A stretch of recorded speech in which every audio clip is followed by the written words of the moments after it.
here with Coach Jamey Dubose. Coach, E.J. Williams is going to make his college decision today. What kind of player is the school that he chooses? What kind of player are they getting? Well, I think they're getting a kid that's a hard worker, number one. He's always shows up for work. He always does a great job. He's very coachable. I think he's still got a lot of upside in him. Number one, I think a college football program, which I saw with Justin Ross, he needs to develop strength-wise. He needs to develop size-wise. I see a kid that could be a 220 receiver or a 215 receiver, and I think the biggest attribute he has is his length. I think his length is incredible. I think his burst off the line of scrimmage is really good. And, I think early on, the biggest thing about him is going to be he's going to be a possession receiver. But I think the biggest thing for him is the one-on-one balls. He's with his length, throwing the ball up. He's not scared of physicality. He can go up and he can make plays. He can battle for balls. I think his background in basketball gives him the ability to know how to use his body, too, to go get them. So I think he's going to be a kid that can come in and can contribute quick. I said that about Ross, and I'll say that about EJ. He's got the ability to. If he goes to a program that's really, really loaded in kids, then maybe he can develop a little bit more. The only thing I see in him that's the biggest thing they need to do is size, and that's going to be with most high school kids. He's going to get bigger, he's going to get stronger, and I think that's going to make him better. When I saw him at the Nike Regional in Atlanta this summer, the first thing that jumped out to me was how smooth he is in his routes. Yep. Everything is quick, clean. He's almost polished to me in that way. He's always run very good routes. He really works at it. Justin, one of the things Justin Ross, they said, is he could play an inside slot receiver, not just outside. I think EJ's the same way. I think they both mirror each other in a lot of ways. Ross was a little thicker, a little bigger, right. But at the same time, I think EJ's got more length. I think his arm span is just incredible. He's got big hands, which gives him the ability to really hold the ball, and he's got strong hands. So, I see EJ continuing to work. Where he's going to play in college, I don't know. He could be that inside guy, but I think a lot of people are liking him as their alpha guy, the one receiver, to single up on one side. So, and because he gives the ability of one-on-one balls. With a guy with the arm reach that he has, he can really go up and make those plays if you can highball him. So, I think, again, size is going to be the only thing that makes him more beneficial in a college program as he grows.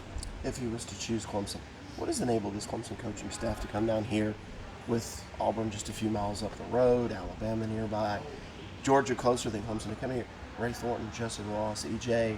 What has enabled this Clemson coaching staff to come into this Alabama hotbed? Well, I think biggest thing is I want to give a lot of credit to Clemson for the ability to recruit. Todd Bates is a rabid recruiter. He does an incredible job, and I've known Todd for a long time. But he really develops a relationship and gets close to these kids, and they trust him, and that's the biggest thing. And Dabo's personal with people when he gets in, and I hate to just say it, but he's got Alabama ties here, and he knows how to talk to the kids, and he makes them feel comfortable. And Jeff Scott has just me and him have gotten closer over the years, but he does an incredible job recruiting. I think just their consistency of their staff gives them an advantage. Why does these guys not go anywhere else like everybody else does? I don't know. But I think the ability that these guys stay there and sell the family deal, I don't think it's a fake thing or anything else. And I think people see that when they get there. They really feel comfortable, and they feel like it's a family.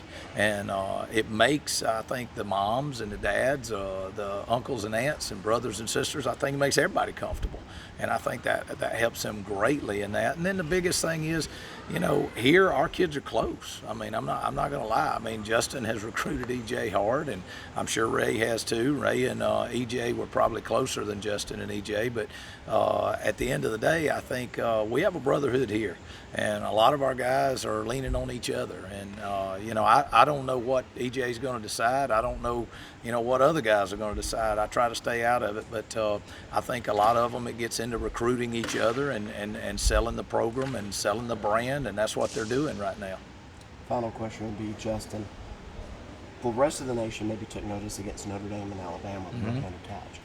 But is there a story from here, the legend of Justin Ross, practice, game, basketball, whatever, that a lot of people maybe don't know that everybody talks about down here? Well, I don't think anybody seen Justin Ross yet. I mean, we've seen Justin Ross, and Justin Ross is a different type person. Justin Ross is a first-round draft choice. Justin Ross is a top 5 pick in the NFL, barring nothing goes wrong health-wise. But I can tell you this, we have seen some crazy things. I've seen Ross at practice one day. I was standing in the middle of the field, and the machine was throwing balls like you do, and most kids catch them with 2 hands. Ross called it running wide open with one hand on top of the ball. I've never seen, like, he slapped at the ball and caught it going down. I ain't seen many people do that. And you know, I think he's got talents that people don't even know about. You know, people wowed by the catches, and I got so many calls. Was I shocked by the one-handed catch? Those were average catches for us, and they don't realize it. We seen him in high school make 2 one-handed catches in games. That was probably the most incredible thing I'd ever seen. So, and the crazy thing is, we just had a sophomore at practice make one, may have topped his catches in the past at practice. So we've got some other receivers on the way, and you don't know where it's going to go to. But we've been fortunate here, and there's a lot of talent in that field of wide receiver. All right. Is there